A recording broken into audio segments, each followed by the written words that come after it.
नमस्कार दोस्तों, स्वागत है आपका जॉब विथ पीडीकिस ऑनलाइन लर्निंग प्लेटफॉर्म पे। दोस्तों, 9th क्लास के लिए अपना फर्स्ट चैप्टर नंबर सिस्टम संख्या पद्धति चल रहा था, जिसकी हम 1.5 एक्सरसाइज है वो कर रहे थे। पिछली क्लास में हमने इसका इंट्रोडक्शन पार्ट किया, साथ ही जो फर्स्ट क्वेश्चन है वो भी हमने पिछली क्लास में कर लिया था। आज हम सेकंड और इससे आगे वाले क्वेश्चन है वो इस पार्ट में हम करेंगे। साथ ही कुछ इंट्रोडक्शन पार्ट हमारा शेष रह गया था। ये जो अपने सेकंड और जो आगे वाले क्वेश्चन है इनसे जुड़े हुए कुछ महत्वपूर्ण पॉइंट है वो आज इस क्लास में हम पहले डिस्कस करेंगे, फिर हम क्वेश्चन आंसर की तरफ बढ़ेंगे। ठीक है, इससे पहले अगर आपको क्लास पसंद आए तो आप इसे ज़्यादा से ज़्यादा लाइक और शेयर आप जरूर कर देना। अगर आप पिछली क्लास देखना चाहते हैं तो लिंक आपको नीचे डिस्क्रिप्शन और कमेंट बॉक्स में मिल जाएगा, तो आप पिछली क्लास भी आप जरूर देख लेना। तो चलिए दोस्तों, शुरू करते हैं आज की अपनी क्लास है। सबसे पहले कुछ महत्वपूर्ण सर्व समीकरण हैं, सर्व समीकरण के बारे में हम चर्चा कर लेते हैं। इनमें से कुछ सर्व समीकरण दोस्तों वो तो आपने पहले 8th क्लास में पढ़ ली होगी, एक बार आपका साथ साथ में रिवाइज भी हो जाएगा। अगर आपको अभी याद नहीं है तो अब आपको अच्छे से ये समझ में भी आ जाएगा। तो अपनी फर्स्ट सर्व समीकरण है कि अगर आपको a प्लस बी दिया हो, इसके ऊपर इसकी होल स्क्वायर हो, तब आप इसको क्या लिख सकते हो? तब आप इसको लिख सकते हो A square plus 2ab plus B square. यानी कि आपको जब भी a प्लस बी की होल स्क्वायर दिया जाए तब आप इसे क्या लिख सकते हो? A square plus 2ab plus B square. आपके मन में डाउट आ रहा होगा, सर ये आप कैसे लिख के बता रहे हो, हमारे समझ में नहीं आया, कुछ एक एग्जाम्पल के माध्यम से हमें समझाओ। तो दोस्तों मान लीजिए कि आपको दिया गया है 2 प्लस रूट 2, ठीक है, इसके ऊपर आपको होल स्क्वायर दी गई है।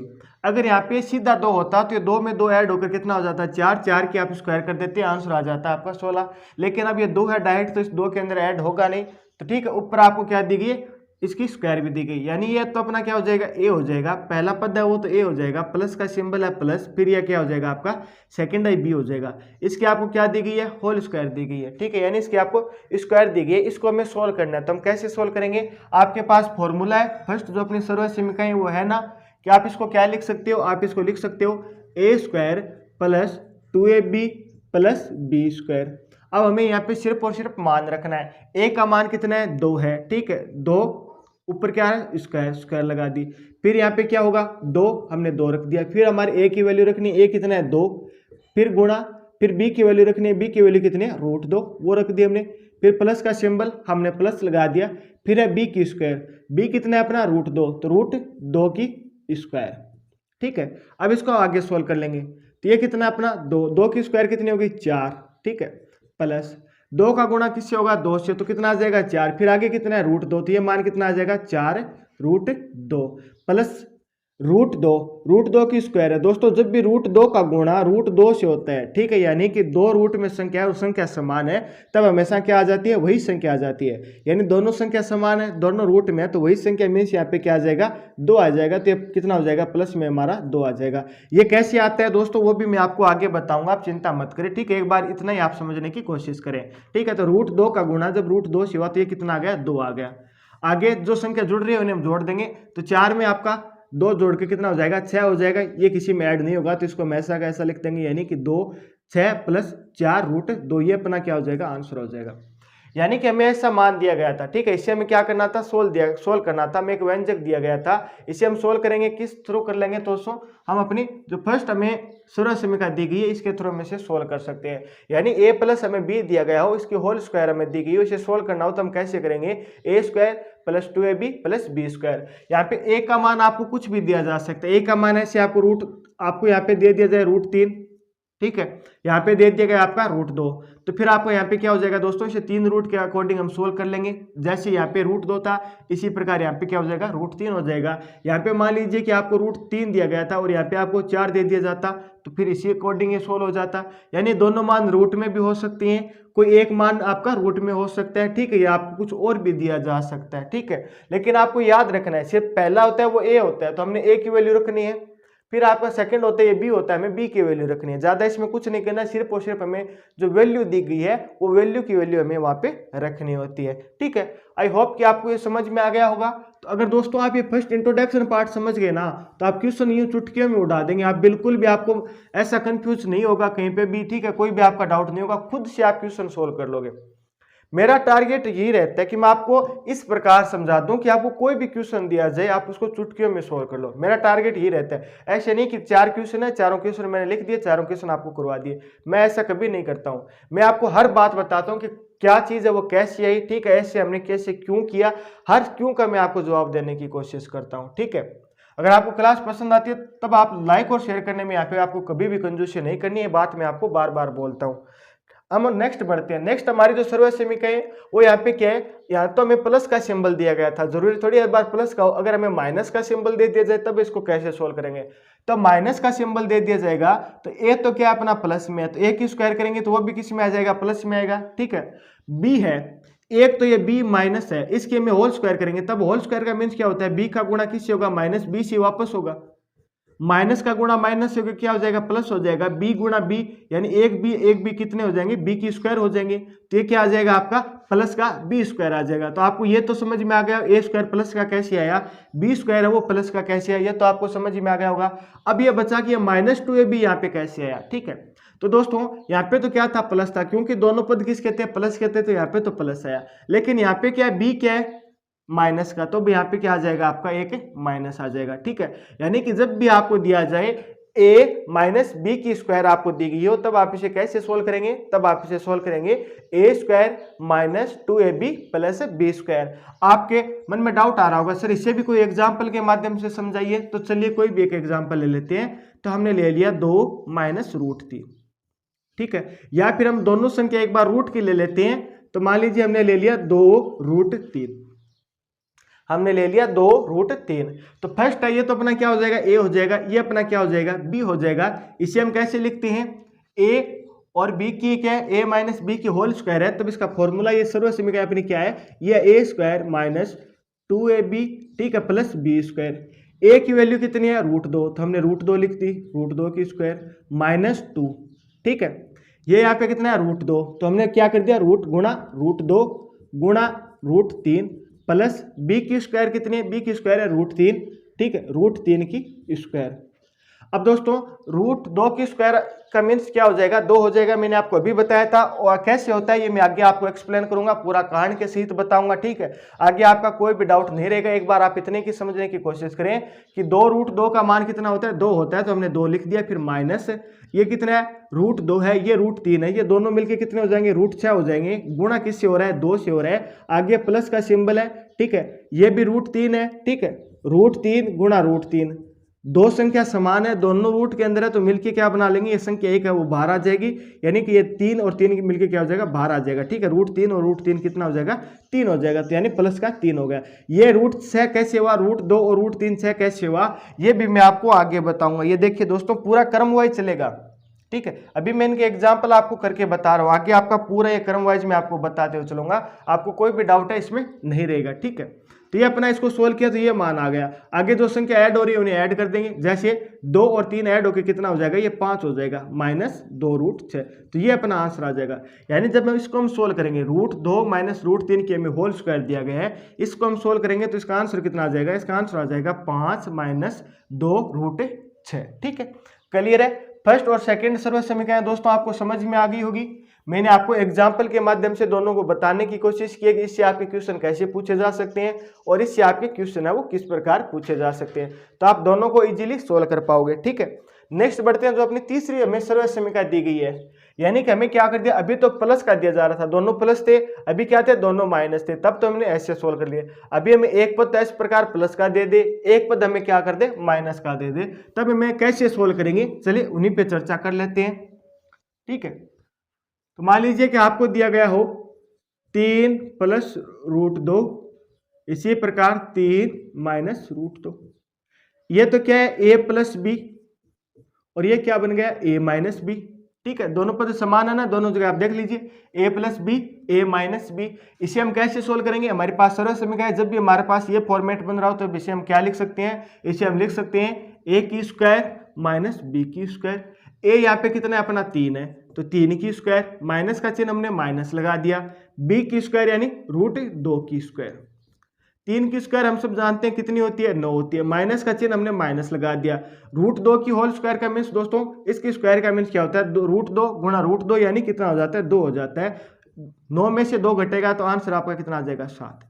यानी कि जब भी आपको 3 + √2 - 3 - √2 को हम सोल्व करेंगे तब हमारा आंसर कितना आएगा 7 आएगा। किससे, कौन सी सर्वसमीका लगी, जो अपनी 3 नंबर की जो सर्वसमीका दी गई है, इस सर्वसमीका के अकॉर्डिंग इसको हम सोल्व कर सकते हैं। अगर एक पद हमारा माइनस का हो, एक पद प्लस का हो, एक माइनस का हो, तब इससे क्या लिख सकते हैं, a² - b² लिख सकते हैं।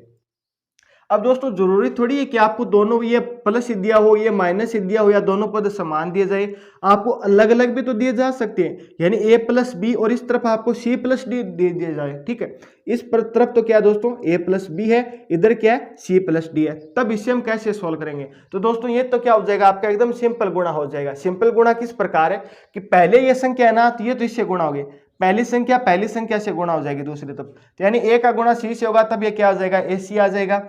इसी प्रकार a का गुणा d से होगा तो यह क्या हो जाएगा आपका ad आ जाएगा। फिर क्या बचा b का गुणा c से होगा तब यह क्या आ जाएगा आपका bc आ जाएगा। और आपका b का गुणा d से होगा तब यह आपका क्या हो जाएगा, bd आ जाएगा। ठीक है, आपको यहाँ तक क्लियर है। अगर दोस्तों चारों आपको संख्या दी गई हो, चारों प्लस में हो, तब आप इसको इस प्रकार सोल्व कर सकते हैं। ठीक है, अब अगर कोई भी संख्या आपको माइनस में दी गई हो, नो प्रॉब्लम, इसी प्रकार सोल्व होगा। मान लीजिए कि ये संख्या आपको माइनस में दी गई हो, b आपको माइनस में दिया गया हो, तब आप कैसे सोल्व करेंगे इसे। तो दोस्तों सबसे पहले पहले संख्या का पहले से गुणा, ये भी प्लस है, ये भी प्लस है, तो प्लस का गुणा प्लस होता है तब हमेशा प्लस आता है। तो यानी a का गुणा c से होगा तब प्लस में क्या आ जाएगा, ac आ जाएगा। यहां तक क्लियर है। फिर a का गुणा d से होगा, ये भी प्लस में, ये भी प्लस में, तो यानी प्लस से गुणा प्लस से होगा तब हमेशा क्या आएगा, प्लस आएगा। ठीक है, और a का गुणा d से होगा तब हमारा आ गया ad। नेक्स्ट बढ़ते हैं। अब हमारा क्या है, सेकंड पद का गुणा फर्स्ट से होगा, तो फर्स्ट का होगा तो ये पहले क्या है, माइनस है, ये क्या आपका प्लस है। ठीक है, माइनस का गुणा प्लस से होता है, माइनस का गुणा प्लस से होता है तब हमेशा क्या आता है, माइनस आता है। यानी कि b का चिन्ह माइनस है, यहाँ पे क्या है, प्लस है, c प्लस में है, तो यानी क्या आ जाएगा, माइनस में आएगा। माइनस में क्या हो जाएगा, b का गुणा c हो गया। ठीक है, इसी प्रकार ये आपको क्या दिया गया, b माइनस में दिया गया, d प्लस में दिया गया। प्लस का गुणा माइनस से होगा, फिर आगे भी माइनस आएगा, और b का गुणा किससे हो जाएगा, d से हो जाएगा। अब मैंने आपको बता दिया, अगर आपको ये माइनस में दिया गया हो तब आपको किस प्रकार सोल्व करना है, कोई भी प्रॉब्लम यहाँ तक नहीं होगी। इनमें से कोई भी पद आपको एक माइनस में दे दिया जाएगा। ठीक है, जो भी पद माइनस का है उससे जो गुणा हो रहा है वो माइनस में आ जाएगा, सिंपल सा लॉजिक है। ठीक है, तो आपको कुछ भी रटना नहीं है। इसमें क्या करना होता है कि पहली का हम पहले से गुणा करते हैं, फिर पहली संख्या का दूसरी से गुणा करते हैं। इसी प्रकार जो हमें दूसरी संख्या दी गई इसका पहली से करते हैं, और फिर हम दूसरी संख्या का दूसरी संख्या से गुणा करते हैं। जो चिन्ह है चिन्ह सहित इनको लिख देते हैं। आई होप कि यहाँ तक आपको क्लियर हो गया होगा। इसके भी हम आगे एग्जाम्पल के माध्यम से सोल्व कर लेंगे। या हम जो अपना सेकेंड क्वेश्चन है, सेकेंड क्वेश्चन सोल्व करेंगे ना, ये इसी के अकॉर्डिंग है। ठीक है, ए बी सी डी का मान कुछ भी हो सकता है, कोई मान रूट में हो सकता है, कोई मान रूट में न भी मिले। ठीक है, ये कोई बड़ी बात नहीं है। ठीक है, इसी प्रकार यहाँ पे देखा था ना, कोई मान रूट में, कोई मान रूट में नहीं है, कोई प्रॉब्लम नहीं है, हमें कॉन्सेप्ट क्लियर होना चाहिए। आगे हम क्वेश्चन आंसर और सोल्व करेंगे तब आपको और अच्छे से समझ में आ जाएगा। तो दोस्तों ये अपनी सर्वसमीकाएं थी। ठीक है, आगे कुछ डाउट आ रहे थे कि सर ये √2 है, √2 का अर्थ क्या होता है। तो दोस्तों √2, ये √a है ना, इसका अर्थ क्या होता है कि a की पावर कितनी है, 1/2 है। ठीक है, मान लीजिए कि यहाँ पे 2 लिखा गया है, 2 लिखा गया है, इसके ऊपर कोई भी पावर नहीं है, तो इसका मीन्स क्या है, इसके ऊपर पावर 1 है। 1 पावर का मीन्स क्या है कि 1 है, वो गुणा 2 का गुणा 1 से खुद से 1 ही बार होगा। ठीक है, इसी प्रकार 2 की पावर 2 होती है, तो हम क्या करते हैं, 2 का गुणा 2 से करते हैं, यानी खुद से कितने बार गुणा होगा, 2 बार गुणा होगा। इसी प्रकार इसकी पावर 3 है, तो इसकी पावर 3 का मीन्स क्या है कि खुद से 3 बार गुणा होगा, यानी 2 है वो खुद से कितनी बार गुणा होगा, 3 बार गुणा होगा। यही तो पावर का मीन्स होता है। जो अपनी 1.6 एक्सरसाइज है ना, उसी एकदम इसी पे आधारित है। इसमें जो आपके, अगर आप अभी आपका कोई डाउट रह जाता है ना, तो 1.6 में आपके हर डाउट है वो क्लियर हो जाएंगे, हर कॉन्सेप्ट से आपके क्लियर हो जाएंगे। एक बार मैं थोड़ा कम समझा रहा हूँ, एक बार जो डाउट आ रहे हैं मैं वही ले रहा हूँ यार। जो इंपॉर्टेंट अभी 1.5 में पढ़ने में जो हमारी इंपॉर्टेंट है वो मैं सोल्व कर रहा हूँ। ठीक है, अगर आपको √a दिया गया, √a का मान मीन्स क्या होता है दोस्तों, ये आपका, इसकी पावर कितनी है, 1/2 है। इसी प्रकार √a का गुणा जब √a से होता है तो मान कितना आता है आपका, a आता है। कैसे, जिस प्रकार √2 का गुणा, ठीक है, √2 का गुणा हम √2 से करते हैं तो मान क्या आता है आपका, 2 आता है। आता कैसे है कि रूट है, इसके ऊपर रूट है, इसका मीन्स क्या है, रूट की पावर 2 की पावर कितनी है, 1/2 है, गुणा ये भी क्या आपका √2 है, तो यानी 2 की पावर कितनी है आपकी, 1/2 है। जब दोस्तों एक नियम होता है, घातांक नियम होता है, वो भी हम 1.6 एक्सरसाइज में पढ़ेंगे कि जब आधार समान होता है तो घातें हमेशा जुड़ती है। आधार यहाँ पे भी 2 है, यहाँ पे भी 2 है, तो घातें जुड़ जाएगी, यानी 2 की पावर कितनी हो जाएगी 1/2। ये भी पावर कितनी है आपकी 1/2। आपको पता है कि आधा और आधा मिलकर हमेशा क्या बनता है 1 बनता है, यानी 2 की पावर कितनी हो जाएगी 1 हो जाएगी। 2 की पावर 1 का मीन्स क्या होता है 2 होता है। ठीक है, इसका अर्थ क्या हो गया कि जब हम √1 का गुणा √a से करते हैं तो इसका मान क्या आएगा आपका a आएगा। कैसे आएगा कि ये भी पावर आधी है, ये भी पावर आधी है, आधी और आधी मिलके क्या हो जाएगी 1 हो जाएगी। 1 पावर का मीन्स क्या है, वही संख्या आती है जिसके ऊपर 1 पावर है। आई होप आपको क्लियर हो गया होगा। इसी प्रकार आपको √3 गुणा √3, अब आपको समझ में आ गया होगा कि √3 गुणा √3 3 क्यों होते हैं। क्यों होता है कि इसकी पावर भी आधी है, इसकी पावर भी आधी है, आधार समान है, यहाँ पे भी 3 है, यहाँ पे भी 3 है, तो घातें जुड़ जाएगी। तो यानी कि 3 की घात आधा प्लस ये आधा, तो ये क्या हो जाएगी 3 की घात 1 हो जाएगी। और 1 घात होने का मतलब है कि वही संख्या आती है। आई होप कि यहाँ तक आपको क्लियर हो गया होगा कि अगर किसी के पावर रूट है तो इसका मीन्स क्या होता है, उसकी पावर कितनी है 1/2, यानी आधी पावर है। इसी प्रकार दोस्तों आपको दिया जाए रूट के अंदर a और b दिया जाए तो आप इसे क्या लिख सकते हैं, दोनों को अलग अलग लिख सकते हैं। कैसे, √a अलग लिख दिया, √b आप इसे अलग लिख सकते हैं। ठीक है, यहां तक आपको कोई भी डाउट नहीं रहा होगा। कैसे लिख सकते हैं आप, मैं थोड़ा सा आपको और एग्जाम्पल के माध्यम से समझा देता हूं। ठीक है, मान लीजिए कि आपको इस प्रकार दिया गया, आपको यह दे दिया गया 2 का गुणा 3 से हो रहा है, ये दोनों किस में रूट में, तब आप इन्हें अलग अलग भी लिख सकते हो, इससे कोई फर्क नहीं पड़ेगा। यानी इसे आप ऐसे भी लिख सकते हैं, आप सुविधा के अकॉर्डिंग आप अलग अलग लिख सकते हैं। जैसे रूट को अलग लिख दिया, 2 को अलग लिख दिया, 3 को अलग लिख दिया। ठीक है, इसी प्रकार आपको इस प्रकार दिया गया हो, यानी कि 2√3 दिया गया हो, 2 अलग है रूट के अंदर, 3 आपको अलग दिया गया, तो भी आप इन्हें क्या लिख सकते हैं, साथ में लिख सकते हैं, कंबाइन लिख सकते हैं, 2 गुणा √3। ठीक है, यानी कि रूट है दोनों के ऊपर एक साथ आ जाएगा। जब हम 2 का गुणा 3 से करते हैं तो क्या आ जाएगा, √6 आ जाएगा। इसका मीन्स क्या है कि आप √6 को क्या लिख सकते हैं, 2 गुणा √3 लिख सकते हैं, या आप इसको 2√3 भी लिख सकते हैं, यानी 2 रूट अलग 3 रूट आप इसको अलग लिख सकते हैं। किसको, √6 को। अगर आपको अलग अलग दिया गया इन्हें आप क्या लिख सकते हैं, साथ में भी लिख सकते हैं। √6 पहले हमने क्वेश्चन किया था, वहां पे ये मैंने काम में लिया था, मैंने आपको बोला था मैं आपको आगे समझा दूंगा। तो किस प्रकार आया, ये इस प्रकार आया, आप होपफुली समझ गए होंगे। ठीक है, इसी प्रकार आपको 2 अलग अलग रूट में दिए गए हों तो उन्हें आप एक साथ भी लिख सकते हैं। ठीक है, यानी कि आपको साथ में दिए गए हो तो आप इन्हें अलग अलग लिख सकते हो, अगर आपको अलग अलग दिए गए हैं तो आप इन्हें साथ में भी लिख सकते हैं। कैसे, चलिए उसी पे हम चर्चा कर लेते हैं। मान लीजिए कि आपको दिया गया है 2/√3, ये दोनों किस में है, रूट में है, तो आप क्या कर सकते हैं, इन्हें अलग अलग भी लिख सकते हैं। कैसे, √2 √3। अगर आपको ये दोनों अलग अलग दिए गए हैं, आपको सुविधा के लिए साथ में चाहिए तो आप इन्हें साथ में भी लिख सकते हैं, यानी इसको ऐसे भी लिख सकते हैं और इसको ऐसे भी लिख सकते हैं, कोई भी इसमें प्रॉब्लम नहीं होगी, दोनों एक ही बात है। यह तो दोस्तों आपके कुछ कॉन्सेप्ट थे, कुछ सर्व समीकरण थी, वो तो हमने यहाँ तक क्लियर कर ली। अब हम बढ़ते हैं अपने क्वेश्चन की तरफ। मैंने बोला था ना कि मैं आप अगर ये सर्व समीकरण आप अच्छे से पढ़ लेते हो तो आप क्वेश्चन खुद सोल्व करोगे। ठीक है, स्क्रीन पे आ रहा होगा क्वेश्चन सेकंड। ठीक है, इसमें आपको कुछ व्यंजक दिए गए हैं, इन्हें आपको सोल्व करना है। जल्दी से जल्दी इसका आंसर आपको कमेंट करके बताना है। वीडियो को आप पॉज करके भी इसको सोल्व कर सकते हो क्वेश्चन को। जितने क्वेश्चन आप जल्दी जल्दी सोल्व करोगे उतने आपको फायदा रहेगा। फिर आपको एग्जाम्पल भी खुद ही सोल्व करनी है, इसके सभी के सभी आराम से हो जाएंगे, कोई भी प्रॉब्लम नहीं आएगी। तो क्वेश्चन सेकंड है, निम्नलिखित व्यंजकों में से प्रत्येक व्यंजक को आपको सरल करना है। तो हमें फर्स्ट क्या दिया गया है, फर्स्ट हमें दिया गया है 3 + √3। ठीक है, इसका गुणा किससे हो रहा है, 2 + √2 से। ठीक है दोस्तों, आप क्या इसको कर सकते हो क्या, अगर आपने कर लिया तो इसका आंसर कमेंट करो। चलिए आगे मैं बता देता हूं। तो दोस्तों हमें ये दिया गया है 3 + √3 हो रहा है, 2√2 से हो रहा है। अगर दोस्तों हमें यहाँ पे 3√3 और दे दिया जाता, अगर 2 की जगह हमें यहाँ पे 3 और दे दिया जाता, तब हमारा क्या बन जाता है, मान बन जाता 3√3 की होल स्क्वायर। ठीक है, ये क्या बन जाता, 3√3 की होल स्क्वायर बन जाता।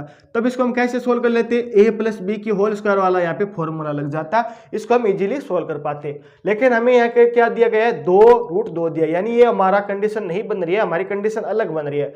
तो जो मैंने आपको लास्ट सर्व समीकरण बताई थी, कौन सी, ये तो क्या अपना a है + b, a + b का गुणा अगर c + d से होता है तो इसे हम कैसे सोल्व करते हैं, इसको हम सोल्व करते हैं, a का गुणा किससे होगा, पहले c से होगा, फिर प्लस, फिर a का गुणा किससे होगा, d से होगा, फिर प्लस, फिर b का गुणा किससे होगा, आपका बी का गुणा आपका सी से होगा और आपका ये बी है इसका गुणा किससे होगा, डी से होगा। ये मैंने सर्व समीकरण आपको बताई थी ना, इसमें मैंने यहाँ पे माइनस लेके भी आपको बताया था। ठीक है, आपको समझ में आ गया होगा। फर्स्ट का गुणा फर्स्ट से, फर्स्ट का गुणा सेकंड से, सेकंड का गुणा फर्स्ट से और सेकंड का गुणा सेकंड से, इस प्रकार इसको हमें सोल्व करना है। तो हमारा ए क्या है, ए तो अपना 3 है, 3 का गुणा किससे होगा, 2 से, तो बराबर में क्या आ जाएगा, 3 का गुणा किससे होगा, 2 से। ठीक है, फिर क्या है यहाँ पे प्लस है, हम यहाँ पे क्या करेंगे, प्लस का प्लस लिख देंगे। फिर 3 का गुणा किससे होगा, √2 से, तो 3 का गुणा किससे हो गया, √2 से। फिर प्लस, सभी में सिंबल प्लस है तो आप प्लस प्लस लगा दीजिए। ठीक है, आपको कोई प्रॉब्लम नहीं होगी। ठीक है, फिर यहाँ पे कितना है, √3, ये बी है, बी का गुणा सी से होगा, √3 का गुणा किससे होगा, 2 से होगा, तो √3 गुणा 2।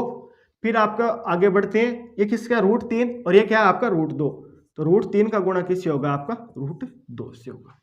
चलिए आगे सोल्व कर लेते हैं। आगे सोल्व करेंगे तो 3 का गुणा 2 से, यानी कितना आ गया, 6 आ गया, प्लस 3√2 को हम 3√2 ही लिख देते हैं, प्लस आगे बढ़ते हैं। ये दोस्तों कितना हो जाएगा, ये आपका 2√3 हो जाएगा।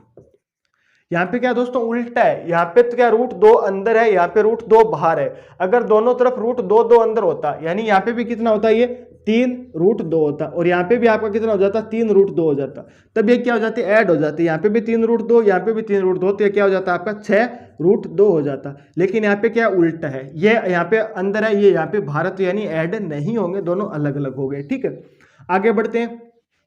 मैंने आपको अभी बताया था कि एक तरफ तो आपका रूट का ए होता है, एक तरफ आपका रूट का बी होता है। यहाँ पे कोई भी सिंबल नहीं है तो यानी कि गुणा हो रहा है, यहाँ पे भी यानी गुणा हो रहा है, तो इन्हें आप क्या लिख सकते हैं, इन्हें आप लिख सकते हैं a√b, यानी दोनों मान को आप एक साथ में रूट में लिख सकते हैं। तो इन दोनों को हम एक साथ में रूट लिखेंगे तो क्या हो जाएगा, ये √2 गुणा 3 गुणा 2, 3 गुणा 2 का मीन्स क्या होता है, ये रूट में कितना आ जाएगा, आपका 6 आ जाएगा।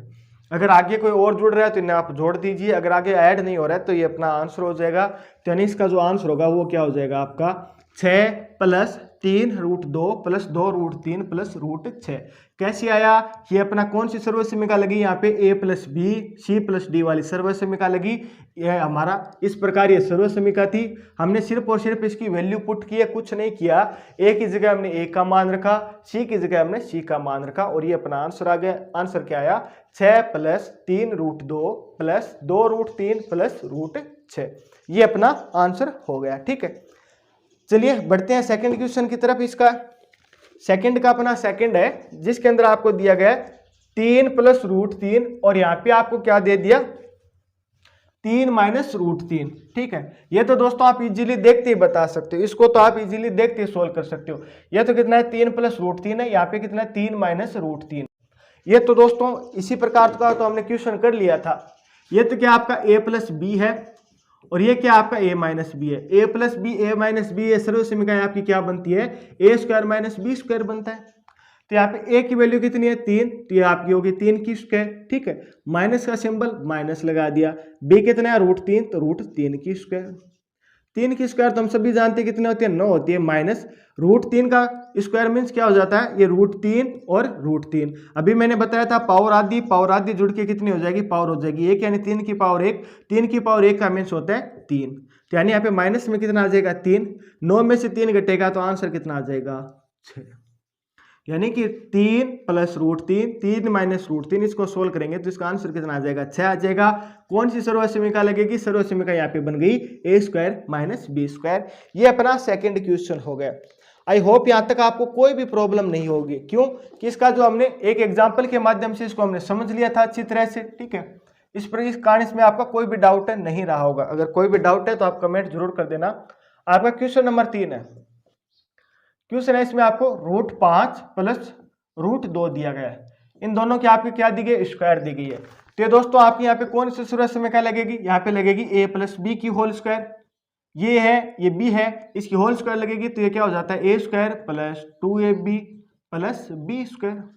अब हमें वैल्यू पुट करनी है। a की वैल्यू क्या है, √5, इसकी स्क्वायर प्लस 2, ये 2 हो गया। फिर a कितना है अपना, √5, फिर अपना b कितना है, √2 + b² यानी √2 की स्क्वायर। अब इसको सोल्व करना है। √5 का मीन्स 5 की स्क्वायर का मीन्स क्या हो जाएगा, 5 आएगा। कैसे, कि पावर आधा गुणा होगी 1 होगी, 1 का मीन्स 5 आ जाएगा। फिर आपका प्लस रूट, ये आपका गुणा में कितना है, 2 लिख दिया। ये कितना है, 5 × 2। अभी मैंने बताया था ना ये दोनों रूट अलग अलग है, तो इन्हें क्या कर सकते हैं हम साथ में एक रूट में भी तो लिख सकते हैं दोनों को, तो हमने एक रूट में लिख दिया। आगे कितना है, √2 की स्क्वायर। √2 की स्क्वायर का मीन्स क्या होता है, खुद कितना आ जाएगा, 2 ही आ जाएगा। ठीक है, आगे चलिए और सोल्व कर लेते हैं। 5 में 2 ऐड हो जाएगा तो ये कितना आ जाएगा आपका, 7 आ जाएगा। 5 में 2 ऐड होया तो ये कितना आ गया, 7 आ गया, +2। ये कितना है, 5 × 2 यानी √10, ये अपना आंसर हो जाएगा। यानी √5 + √2 की हमें होल स्क्वायर दी गई है, तो इसको हम सोल्व करेंगे तो हमारा आंसर कितना आ जाएगा, 7 + 2 √10, ये अपना आंसर हो जाएगा। ठीक है, इसका क्वेश्चन नंबर 4 है, इसका लास्ट क्वेश्चन है, एकदम अपनी जो सर्व समीकरण है उसी के अकॉर्डिंग है। अभी मैंने आपको एक सर्व समीकरण बताई थी, उसी से अपना क्वेश्चन हो जाएगा। तो क्वेश्चन आपका इस प्रकार है, √5 - √2, ठीक है, और फिर आपका √5 + √2 की। ठीक है, ये दोस्तों क्या बन रहा है आपका, a - b और a + b बन रहा है। ठीक है, ये क्या है, a + b, a - b वाला आपका फॉर्मूला बन रहा है। तो दोस्तों ये सर्व समीकरण क्या थी, a² - b² थी। पहले दोस्तों हम सर्व समीकरण पढ़ रहे थे, वो यही है, a + b और a - b। लेकिन अब ये क्या, इनका क्रम चेंज कर दिया गया है, यानी पहले b इस तरफ था, ये सेकंड a - b इस तरफ था, अब पहले आ गया, इससे कोई फर्क नहीं पड़ेगा। ठीक है, ये दोनों गुणा में है, गुणा में मान आप आगे पीछे कहीं पे भी रखो, कोई भी इसका फर्क नहीं पड़ेगा। यानी यहाँ पे सर्व समीकरण कौन सी लागू होगी, सर्व समीकरण हो जाएगी a² - b की स्क्वायर वाली सर्व समीकरण यहाँ पे लागू हो जाएगी। अब हमें वैल्यू पुट करनी है, a का मान कितना है, √5, इसकी स्क्वायर करनी है, फिर b का मान कितना है, √2, इसकी हमें स्क्वायर करनी है। √5 की स्क्वायर करेंगे तो इसका आंसर कितना आ जाएगा, 5 आ जाएगा। माइनस का सिंबल माइनस लगा दिया, √2 की स्क्वायर का मीन्स यहाँ पे कितना हो जाएगा, 2 हो जाएगा। 5 में से आपका 2 घटेगा तो आंसर कितना आ जाएगा, 3 आ जाएगा। तो ये तो अपना आंसर है, यानी कि आपको √5 - √2 + √5, ठीक है, √5 + √2 दिया गया हो, तो यहाँ पे ये सर्व समीकरण अपनी लागू होगी। इसमें हम वैल्यू पुट करेंगे तो अपना आंसर कितना आ जाएगा, 3 अपना आंसर आ जाएगा। होपफुली दोस्तों आपको सेकंड क्वेश्चन अच्छे से समझ में आ गया होगा। अगर आपका कोई भी डाउट रह जाता है तो आप हमें कमेंट अब जरूर कर सकते हैं, मैं जल्द से जल्द आपके कमेंट का रिप्लाई करने की कोशिश करूंगा। चलिए आगे बढ़ते हैं, अपना क्वेश्चन नंबर 3 है। क्वेश्चन नंबर 3 आपकी स्क्रीन पे है। तो क्वेश्चन नंबर 3 इस प्रकार है, आपको याद होगा कि पाई को एक वृत्त की परिधि, ठीक है, पाई को एक वृत्त की परिधि कि मान लीजिए c और व्यास जिसे हमें मानना है d, ठीक है, एक वृत्त की परिधि c और व्यास d के अनुपात में लिख सकते हैं। पाई को हम क्या लिख सकते हैं कि एक वृत्त की परिधि, ठीक, और व्यास अनुपात के रूप में हम लिख सकते हैं। अर्थात पाई को हम क्या लिख सकते हैं, पाई = c/d। c तो यहाँ पे क्या है, वृत्त की परिधि है, d क्या, वृत्त का व्यास है। तो यह तथ्य क्या हो गया दोस्तों, अंतर विरोध करता हुआ प्रतीत हो रहा है, क्योंकि पाई तो क्या है, आपकी एक अपरिमेय संख्या है। तब आप इससे अंतर विरोध का निराकरण है वो आप किस प्रकार करेंगे, ये हमसे पूछा जा रहा है। ठीक है दोस्तों, तीसरा क्वेश्चन हमें दिया गया है कि एक वृत्त है, वृत्त की जो परिधि है ये तो अपनी क्या है, c है, यानी सर्कमफ्रेंस, इसको तो हमने मान लिया c। ठीक है, वृत्त की एक होती है त्रिज्या, त्रिज्या यानी रेडियस जो होती है r। ठीक है, वृत्त का क्या होता है, एक व्यास होता है जो कि त्रिज्या का 2 गुना होता है, जिसे हम क्या बोलते हैं, d यानी डायमीटर बोलते हैं।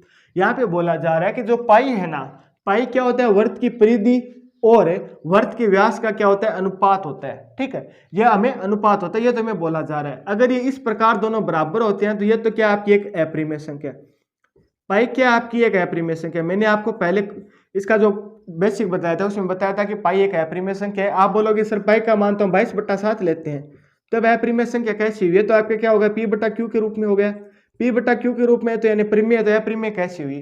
तो दोस्तों पाई का निकटतम मान होने के कारण 22 के अंदर हम 7 का भाग देते हैं, जो हमारा मान आता है ना 3.14, जो हमारा मान आता है ना वो क्या होता है, पाई के मान के निकट होता है, इसलिए हम क्या करते हैं, इसे 22/7 लेते हैं। पर हकीकत के अंदर पाई का मान 22/7 नहीं होता है। ये क्या करते हैं, हम गणित की कैलकुलेशन इजी करने के लिए हम क्या करते हैं, पाई का मान 22/7 लिखते हैं। अदरवाइज पाई का मान है वो 22/7 है, वो नहीं होता है, ये आपको ध्यान में रखना है। ठीक है, तो यहाँ पे हमें क्या बोला जा रहा है कि पाई है, पाई के इक्वल हमें क्या दिया जा रहा है, c/ हमें d दिया गया है। अगर पाई एक अपरिमेय संख्या है तो इसके इक्वल c/d कैसे आया, क्योंकि c/d तो यानी क्या हो गया आपका p/q के रूप में हो गया। ये तो क्या हो गया आपका p/q के रूप में हो गया। अगर ये p/q के रूप में हो गया तो यानी ये तो क्या होगी, एक परिमेय संख्या होगी। अगर पाई एक अपरिमेय संख्या तो इसके इक्वल में आप परिमेय संख्या कैसे ला सकते हो, ये हमसे पूछा जा रहा है, क्योंकि ये तो एक अपरिमेय संख्या, बराबर में एक परिमेय संख्या कैसे आ सकती है। तो इन दोनों के मध्य क्या हो गया, अंतर विरोध हो गया। ठीक है, यानी कि दोनों बात एक साथ सही कैसे हो सकती है। तो यही तो हमसे दोस्तों पूछा जा रहा है कि आपको बताना है कि दोनों बात एक साथ सही कैसे हो सकती है। ये अंतर्विरोध है, इस अंतर्विरोध को आप किस प्रकार सही करेंगे ये हमें बताना है। तो ठीक है दोस्तों, ये हमें बताना था। तो पाई ये तो अपनी क्या है, सी तो क्या थी, इसकी वर्त की परिधि थी। ठीक है, डी इसका क्या था, व्यासा। सी बटा डी ये किसके बराबर हमें बोला जा रहा है कि ये आपका पाई के बराबर है। तो दोस्तों पिछले चैप्टर में मैंने अभी आपको इसका जो इंट्रोडक्शन करवाया था तब मैंने आपको बताया था कि हम एक अप्रिमेय संख्या के अंदर, यानी कि एक अप्रिमेय संख्या के अंदर हम प्रीमेय संख्या का भाग देते हैं। हम एक अप्रिमेय संख्या के अंदर एक प्रीमेय संख्या का भाग देते हैं, या ठीक है, या ऊपर एक प्रीमेय संख्या होती है, इसके अंदर हम क्या करते हैं, एक अप्रीमेय संख्या का भाग देते हैं। इसके अंदर हम एक अप्रीमेय संख्या का भाग देते हैं, तब हमेशा हमारा रिजल्ट क्या मिलता है, हमेशा अप्रीमेय मिलता है। तब हमेशा रिजल्ट क्या मिलता है, हमें एक अप्रीमेय मिलता है। यानी कि अगर हम एक अप्रीमेय के अंदर प्रीमेय का भाग देते हैं, या प्रीमेय के अंदर हम एक अप्रीमेय का भाग देते हैं, तब हमेशा हमें रिजल्ट क्या मिलता है, एक अप्रीमेय संख्या मिलता है।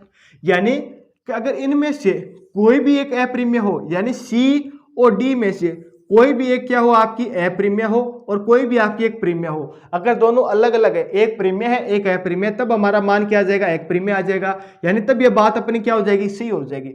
इसके लिए हमें क्या चाहिए कि सी या डी में से क्या होनी चाहिए, एक कोई प्रीमेय हो, एक क्या हो, अप्रीमेय हो। ठीक है, तो ये प्रीमेय अप्रीमेय कब होती है, अब ये कभी प्रीमेय अप्रीमेय तो हमने तो देखा नहीं, ये प्रीमेय और अप्रीमेय कब होती है। दोस्तों हम क्या करते हैं कि मान लीजिए कि हमारी जो कोई वर्त की परिधि है, इसकी वर्त की परिधि का हमारे पास मान आया 2.6, हमारा मान आ गया। हम क्या करते हैं कि 2.6 ही मान लेकर हम इसको छोड़ देते हैं। जो हमारा मान है 2.6, इसको 2.6 लेकर छोड़ देते हैं। हम कभी भी इसको आगे चेक नहीं करते हैं कि 2 के बाद में क्या ये 5 4 1 3 2 4 5 1, ठीक है, क्या इस प्रकार चल रहा है क्या या नहीं चल रहा है, इसको हम कभी भी चेक नहीं करते। ठीक है, यानी हम क्या करते हैं, इसका कोई निकटतम मान लेकर छोड़ देते हैं। जैसे ये अपना मान आ रहा था 6.2, तो हम क्या करते हैं, इसको 6.2 ही लेकर छोड़ देते हैं। हम कभी भी आगे चेक नहीं करते कि यह दशमलव प्रसार शांत है या अशांत है, ये मान रुकेगा या नहीं रुकेगा, हम कभी भी चेक नहीं करते। हम क्या करते हैं, इसका एक निकटतम मान लेकर इसको छोड़ देते हैं। हम निकटतम मान लेकर छोड़ते हैं ना, इसी कारण हमें क्या होती है, प्रॉब्लम होती है। किस प्रकार कि हम इसका निकटतम मान लेकर छोड़ देते हैं, तो यानी हम क्या लेते हैं, 6/2 ही ले लेते हैं। अब 6.2 ले लिया तो हमें क्या लगता है, 6.2 तो यहाँ पे तो क्या दशमलव प्रसार शांत है, दशमलव प्रसार शांत है, तो मीन्स ये क्या है, एक है प्रीमेय संख्या है। लेकिन ये वास्तव में क्या होती है, वास्तव में कई बार क्या हो जाती है, दशमलव प्रसार अशांत होता है, इसका अशांत अनावर्ती होती है, अशांत अनावर्ती होती है। इसका मीन्स क्या होती है, एक अप्रीमेय संख्या होती है। होती तो क्या है वास्तव में अप्रीमेय संख्या, और इसको हम क्या मान लेते हैं, प्रीमेय संख्या मान लेते हैं। किस कारण कि इसका निकटतम मान के कारण इसको हम क्या मान लेते हैं, प्रीमेय संख्या मान लेते हैं। और होती क्या है, इनमें से वास्तव में एक अप्रीमेय संख्या होती है। तो ये दोस्तों हम गलती करते हैं। यानी कि पाई के बराबर ये सी बटा डी कब आएगा, सी बटा डी कब आएगा, जब इनमें से कोई भी आपकी क्या होती है, एक अप्रीमेय संख्या होती है। और इन दोनों में से हमेशा क्या होती है, कोई एक आपकी अप्रीमेय संख्या होती है। जब हम एक अप्रीमेय और एक अप्रीमेय संख्या का भाग देते हैं, तब हमारा रिजल्ट क्या आता है, एक अप्रीमेय संख्या आता है। ये दोनों कॉन्सेप्ट है दोस्तों जुड़े हुए हैं। आप हो सकता है कुछ कंफ्यूज हो सकते हैं, कंफ्यूज नहीं होना है। मैंने इंट्रोडक्शन पार्ट बताया था, तब मैंने आपको बताया था कि एक प्रीमेय संख्या हो, एक आपकी अप्रीमेय संख्या हो। ठीक है, अप्रीमेय अप्रीमेय प्रीमेय प्रीमेय, इन दोनों का हम भाग देते हैं, तब हमेशा रिजल्ट क्या आता है, अपना प्रीमेय अप्रीमेय आता है। तो पाई क्या है, अप्रीमेय, पाई तो अपना रिजल्ट है। हम भाग किसका दे रहे हैं, या तो सी है, ये प्रीमेय हो सकता है या अप्रीमेय हो सकता है, या आपका प्रीमेय हो सकता है या अप्रीमेय हो सकता है। जब हमारा मान क्या आएगा, पाई आएगा। अब ये प्रीमेय अप्रीमेय कब हो सकते हैं, इन दोनों में से हमेशा क्या होता है, एक आपका प्रीमेय या अप्रीमेय होता है। हम क्या करते हैं, इसका निकटतम मान लेकर छोड़ देते हैं, निकटतम मान लेते हैं। जैसे ये मान तो कुछ और था, ये दशमलव प्रसार अनवसानी अनावर्ती था, यानी कभी भी इसका कोई भी एंड नहीं होगा, न इसकी कोई आवर्ती होगी, तो यानी क्या हो जाएगा, अशांत हो जाएगा। अशांत यानी क्या होगी, अपनी अप्रीमेय संख्या है। लेकिन हम इसे क्या मानते हैं, 6.2 लेकर हमने छोड़ दिया, तो यानी इसके हम क्या मान लिया, प्रीमेय संख्या मान लिया।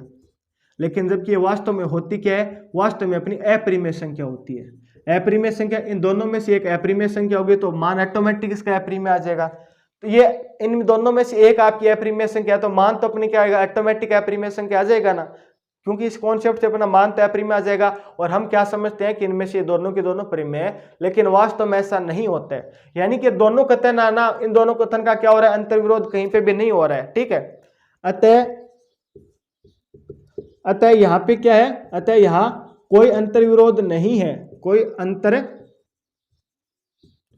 अंतर विरोध कोई अंतर्विरोध नहीं है। हम क्या करते हैं, कभी भी ये लंबाई इसको नापते हैं ना, परिधि को हम नापते हैं तो हम क्या करते हैं कि इसका निकटतम मान ले लेते हैं, जबकि वास्तव में होती तो क्या है, कोई अप्रिमेय संख्या होती है इन दोनों में से, होती तो क्या है इन दोनों में से कोई एक आपकी अप्रिमेय संख्या होती है। हम इसको क्या मान लेते हैं, भूलवश परिमेय संख्या मान लेते हैं, जिससे अपना ये क्या हो जाता है, मान है वो हमें लगता है कि एक तरफ तो परिमेय एक तरफ अप्रिमेय, इसलिए हमें अंतर्विरोध का लगता है कि अंतर्विरोध है, लेकिन वास्तव में यहाँ पे कोई भी अंतर्विरोध नहीं होता है। क्यों नहीं होता है कि इनमें से एक आपकी अप्रिमेय होती है, एक परिमेय होती है। जब एक अप्रिमेय के अप्रिमेय के अंदर भाग देते हैं तब आपकी एक अप्रिमेय मान आता है। दोस्तों ये क्वेश्चन मैंने आपको अच्छी तरह से समझाने की कोशिश की है, ठीक है। ये क्वेश्चन आपका इंपॉर्टेंट नहीं है, ज्यादातर एग्जाम के अंदर आपका क्वेश्चन नहीं पूछा जाता है। जो आपके फर्स्ट क्वेश्चन है, जो आगे इस टॉपिक में अपना परिमेयकरण करना है, उनसे संबंधित आपके ज्यादा क्वेश्चन पूछे जाते हैं, ठीक है। तो उन पर आपको ज्यादा ध्यान देना है। ये तो आपके कई कॉन्सेप्ट से मिलकर आपका एक क्वेश्चन बनता है। ये आपके कई कॉन्सेप्ट थे, इन्हें आपको पता होना चाहिए, तभी आप इस क्वेश्चन को आप सोल्व कर पाओगे, अदरवाइज इसको आप सोल्व नहीं कर पाओगे। किस प्रकार क्या होता है, मैंने आपको हर चीज आपको बताने की कोशिश की है। इसमें पूछा जा रहा था क्या इसमें अंतर्विरोध है, ठीक, आप इसका निवारण किस प्रकार करेंगे, यहाँ पे कोई भी अंतर्विरोध नहीं है, ये अपना आंसर हो जाएगा।